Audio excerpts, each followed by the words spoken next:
Supreme court ने अनुच्छेद 370 को निरस्त किए जाने की प्रक्रिया को सही करार दिया है। सोमवार को फैसला सुनाते हुए सुप्रीम कोर्ट ने माना कि अनुच्छेद 370 एक अस्थायी प्रावधान था।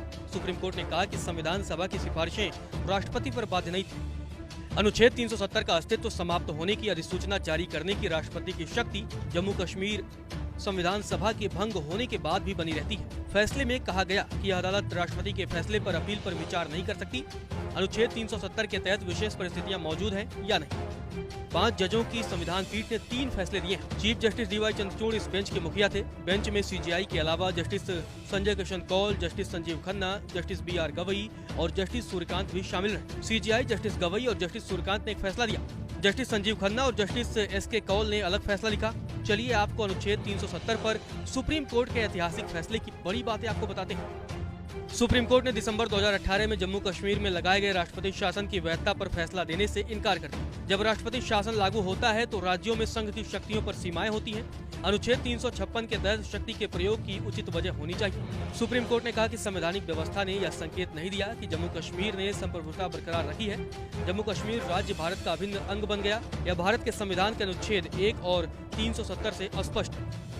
सुप्रीम कोर्ट ने अपने फैसले में कहा कि अनुच्छेद 370(3) के तहत राष्ट्रपति की अधिसूचना जारी करने की शक्ति की अनुच्छेद 370 का अस्तित्व समाप्त हो जाता है। जम्मू कश्मीर संविधान सभा के विघटन के बाद भी कायम रहती है। सुप्रीम कोर्ट ने कहा कि हमें यह निर्धारित करना आवश्यक नहीं लगता कि जम्मू कश्मीर का यूटी में पुनर्गठन वैध है या नहीं। केंद्र शासित प्रदेश के रूप में लद्दाख के पुनर्गठन को बरकरार रखा गया है क्योंकि अनुच्छेद 3 राज्य के एक हिस्से को केंद्र शासित प्रदेश बनाने की अनुमति देता है।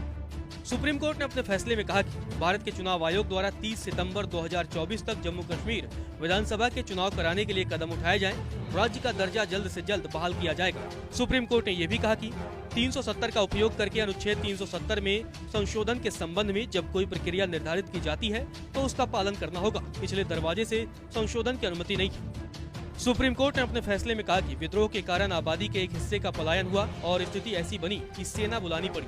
राज्य के लोगों ने भारी कीमत चुकाई है और लोगों को पीढ़ी दर पीढ़ी आघात से गुजरना पड़ा है। राज्य को इलाज की जरूरत है। सुप्रीम कोर्ट ने अपने फैसले में आगे कहा कि अनुच्छेद 367 में संशोधन करना कानून की दृष्टि से गलत था, लेकिन वही उद्देश्य 370(3) के जरिए प्राप्त किया गया और इसीलिए CO 273 को वैध माना जाता है। गौरतलब है 5 जजों की बेंच ने 16 दिन तक सुनवाई के बाद फैसला सुरक्षित रखा था। 20 से ज्यादा याचिकाओं के जरिए अनुच्छेद 370 को निरस्त करने के केंद्र के फैसले को चुनौती दी गई थी। 5 अगस्त 2019 को केंद्र की मोदी सरकार ने संविधान के अनुच्छेद 370 को निरस्त कर दिया था। यह पूर्ववर्ती जम्मू कश्मीर राज्य को विशेष दर्जा देता था। राज्य को 2 केंद्र शासित प्रदेशों जम्मू कश्मीर और लद्दाख में बांट दिया गया।